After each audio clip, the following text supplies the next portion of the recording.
அஸ்ஸலாமு அலைக்கும் வரஹ்மத்துல்லாஹ். கண்ணியத்துக்குரிய நல்லோர்களே, நம் வாழ்க்கைக்கு அவசியம் தேவைப்படக்கூடிய தொடரில் இன்று நாம் பார்க்கக்கூடிய முக்கியமான ஹதீஸ், சொல்லப்போனால் நம் வாழ்வில் லட்சியங்கள் முதன்மையானது. இந்த வாழ்வு முடியும் சமயத்திலே, இறைவா, எங்களை அடுத்த கட்ட மறுமையின் இப்படியான நிலையில் கொண்டு எங்களை சேர்த்து தள்ளிவிடாதே என்று ஒவ்வொரு நாளும் நாம் பிரார்த்தித்து கொண்டிருக்கின்றோம். ஆமாம், நரகத்தை விட்டு பாதுகாப்பெறுதல், சொர்க்கத்தை அடைவது எவ்வளவு முக்கியமோ அதே போன்றுதான் நரகத்தை விட்டு நாம் விடுதலை பெறுவதும். நபிகள் நாயகம் ஸல்லல்லாஹு அலைஹி வஸல்லம் அவர்கள் சஹாபாக்கள் சொல்கின்றார்கள், பாருங்கள், நரகத்துக்குரிய யார் என்று உங்களுக்கு நான் அடையாளப்படுத்தட்டுமா? நரகத்துக்குரியவனின் பண்பு என்ன என்பதை உங்களுக்கு சொல்லி தரட்டுமா என்று சஹாபாக்களிடத்தில் பெருமானார் ஸல்லல்லாஹு அலைஹி வஸல்லம் அவர்கள் கேட்கின்றார்கள். சஹாபாக்கு அவசியம் சொல்லுங்கள் நாயகமே, அந்த தீய பண்புகள் எங்களிடம் குடிக்கொண்டு விடாமல் நாங்கள் எங்களை தற்காத்து கொள்ள வேண்டும். அந்த தீய பண்புகள் எங்களிடத்தில் இருந்தால் உடனடியாக அந்த கைவிட்டுவிட்டு இறைவனிடத்தில் நாங்கள் மன்றாடி பாவமன்னி பெற வேண்டும். இனி வரும் காலங்களில் அப்படியான பண்பு வந்துவிடாமல் பார்த்து கொள்ள வேண்டும். எனவே அடையாளப்படுத்துங்கள், சொல்லித் தாருங்கள் என்று சஹாபாக்கள் கேட்டார்கள். அதே எண்ணத்தில் தான் இந்த ஹதீஸை நாம் பார்க்கின்றோம். சொல்கின்ற பண்பு நம்மிடம் இருக்கும் பட்சத்தில் உடனடியாக கைவிட்டு அல்லாஹ்விடம் பிரார்த்திப்போம், யா அல்லாஹ், கடைசி முடிவு வரை இந்த பண்பு எங்களிடம் வந்து விடாமல் காத்தருள்வாயாக என்று பிரார்த்திப்போம். நபிகள் நாயகம் ஸல்லல்லாஹு அலைஹி வஸல்லம் கூறுகின்றார்கள், 3 பண்புடையவர்கள் அல்லது இந்த 3 ஏதேனும் ஒரு பண்புடையவர் யாரிடம் உள்ளதோ அவர் நரகத்துக்குரியவர் என்றார்கள். முதலாவது, கடினமான சிந்தனை கொண்டவர், எதையுமே கடின போக்குடையவர், அவருடைய உள்ளத்தில் ஈரமே இருக்காது. சொல்கிறோமா இல்லையா? உன் உள்ளத்தில் ஈரமே இல்லையாப்பா, இப்படி முரட்டத்தனமாக இருக்கிறே, அந்த அளவுக்கு கடுமையை காட்டுகின்றே அப்படின்னு கேட்குறோமா இல்லையா? இறுகிப்போன உள்ளமுடையவர், உள்ளத்தில் ஈரமே கிடையாது, கல்லை போன்று இருக்கும் அவருடைய உள்ளம். இதுதான் உதுல் என்ற வார்த்தைக்குரிய அர்த்தம். வலீத் முகைரா என்ற ஒரு கொடியன் மக்காவில் வாழ்ந்தான். அவனிடத்தில் எக்கச்சக்கமான தீய பண்புகள் இருந்தது. ஆனால் அவனை மக்காவில் மக்கள் பெரிய தலைவனாக மதித்தார்கள். அவன் நபியை ஏசினான், பேசினான், பல்வேறு விதமான இடைஞ்சல்களை கொடுத்தான்.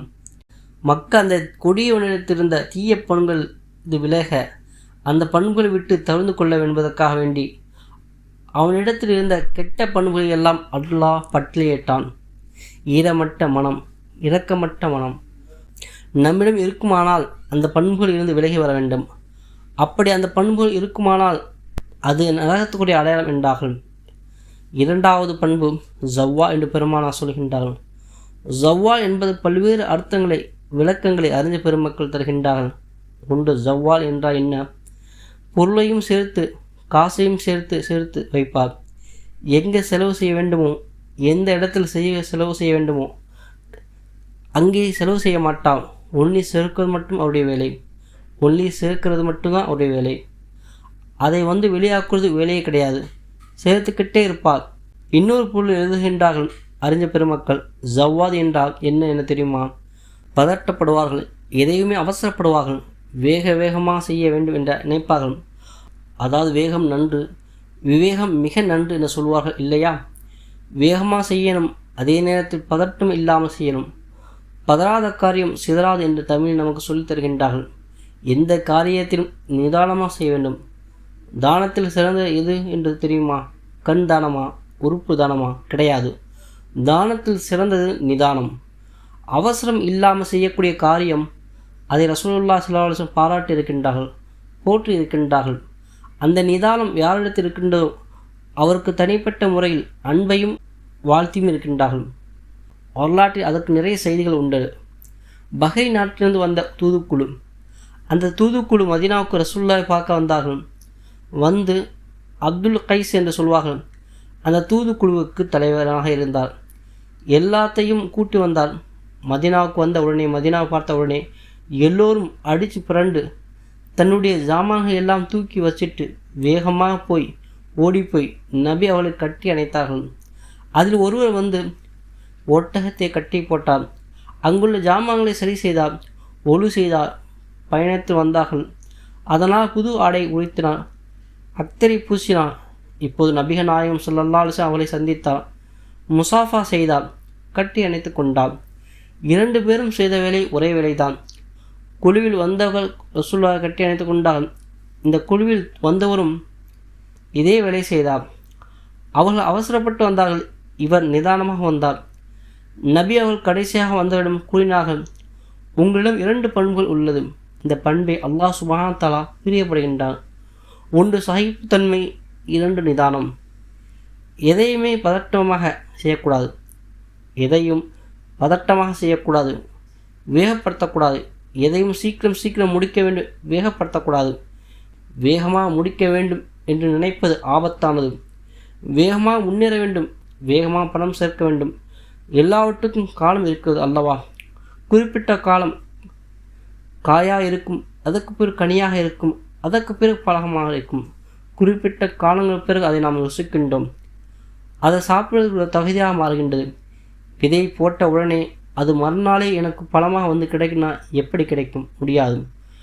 அப்போ பதட்டம் ஆபத்தானது. ரசூலுல்லாஹி ஸல்லல்லாஹு அலைஹி வஸல்லம் அதை தான் சொல்கிறாங்க, எதையுமே வேகமாக செய்வார், எதையுமே வேகமாக பதட்டமாக செய்வார். அந்த பண்பு நரகவாதியின் பண்பு என்கின்றார்கள்.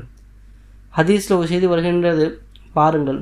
ரசூலுல்லாஹின் காலத்தில் ஒருவர் இருந்தார். எல்லா போர்க்களத்திலும் அவர் கலந்து கொள்வார்.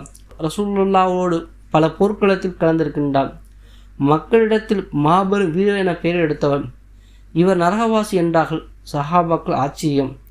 நம் அணியில் இருக்கின்றால், நம்முடன் சேர்ந்து போர் புரிகின்றார், எதிரிகளை எதிர்கொள்கின்றார்.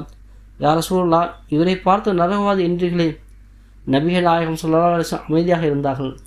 ரசூலுல்லாஹ் ஒரு வார்த்தையை சொன்னால் அது 100% உண்மைதான். அப்படிதான் நாம் நம்புவோம். நபியின் வார்த்தை என்பதை தாண்டி அல்லாஹ்வின் செய்தியாக கூட இருக்கும் என்பதுதான் 100% நம்முடைய நம்பிக்கை. அப்படித்தான் பெருமானாருடைய பேச்சாக இருக்கும். அவர் எதையும் தன்னுடைய போன போக்கில் பேசுவதில்லை. அல்லாஹ்வின் வேத வரிகளை, வேத வசனங்களை தாங்கியே அவர் பேசுகின்றார்கள் என குர்ஆன் சொல்கின்றது இல்லையா? இப்போ இதை சொன்ன உடனே அவருக்கு பின்னாடி ஒருத்தர் ஃபாலோ பண்ணி போகிறார். அவர் நல்ல வீரனாக போர் செய்துவிட்டு இருக்கின்றார், சண்டை போட்டு இருக்கின்றார். ஒரு கட்டத்தில் இந்த வீரன் மீது அம்பு ஏற்படுது. மேலே வந்து வேகமாக குத்திடுச்சு. அது குத்தின உடனே அவரால் தாங்க முடியல. எதையுமே நிதானமாக நின்று அலசி ஆராய்ந்து முகம் கொடுத்து பழகி இருந்தால் எவ்வளோ பெரிய எதிர்ப்பையும் சந்திக்கக்கூடிய ஆற்றலையும் அந்த மன தைரியத்தை அவர் அல்லாஹ் தந்திருப்பான். இவர்தான் வேகமாக எல்லாத்தையும் செய்து பழக்கம் உண்டாச்சே. இவர்தான் வேகமாக எல்லாத்தையும் செஞ்சு பழக்கப்பட்டதாச்சே.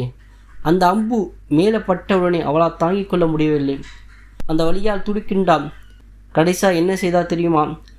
தான் வச்சிருந்த கையில் வச்ச அந்த வாளை கீழே ஊண்டி மல்லாக்கு அது மேலே படுத்துட்டார். இந்த வலியை தாங்க முடியல.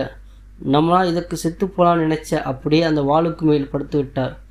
இவருடைய வயிற்றில் ஏறி வாள் முதுகு வழியாக வெளியே வந்து விட்டது. இழந்து போய்விட்டார். அந்த இடத்தில் இதை பார்த்த அந்த நபர் போய் சொன்னார், யார் ரசூலுல்லாஹ், நீங்கள் சொன்ன வார்த்தை எவ்வளோ உண்மையாக விட்டது. யார் ரசூலுல்லாஹ், அவர் தன்னை மாய்த்து கொண்டார். நபிகள் நாயகம் ஸல்லல்லாஹு அலைஹி வஸல்லம் சொன்னார்கள், நரகவாசிகள் பண்பு 2வது, எப்போதும் வேகத்தோடு இருப்பார். எப்போதும் வேகம், பதட்டம் இருந்து கொண்டே இருக்கும். 3வது சொல்கின்றார்கள், தகுதி இல்லாத விஷயத்தை தன்னை பற்றி பெருமை கொள்வாராக காட்டுவார், சொல்வார். பெருமைக்குரியவன் அல்லாஹ் மட்டுமே. நடப்பது பெருமையோடு நடப்பார், பேசுவது பெருமையோடு பேசுவார். தகுதியற்ற விஷயத்தை தன்னை பற்றி பெருமை பேசிக்கொண்டே இருப்பார். தன்னுடைய பேச்சால், தன்னுடைய செயலால் பெருமை வெளிப்படுத்துவதை பிரதமமாக காட்டிக்கொண்டிருப்பார். இதுவும் நரகத்துடைய அடையாள பண்பு என்றார்கள் நபிகள் நாயகம் ஸல்லல்லாஹு அலைஹி வஸல்லம். இந்த 3 பண்புகள் யாரிடம் உள்ளதோ அவர் நரகவாதி என்றார்கள். இந்த பண்புகள் இருந்தால் அதிலிருந்து விலகி சரி செய்து அல்லாஹ்விடம் பாவமன்னிப்பு செய்து மீள வேண்டும்.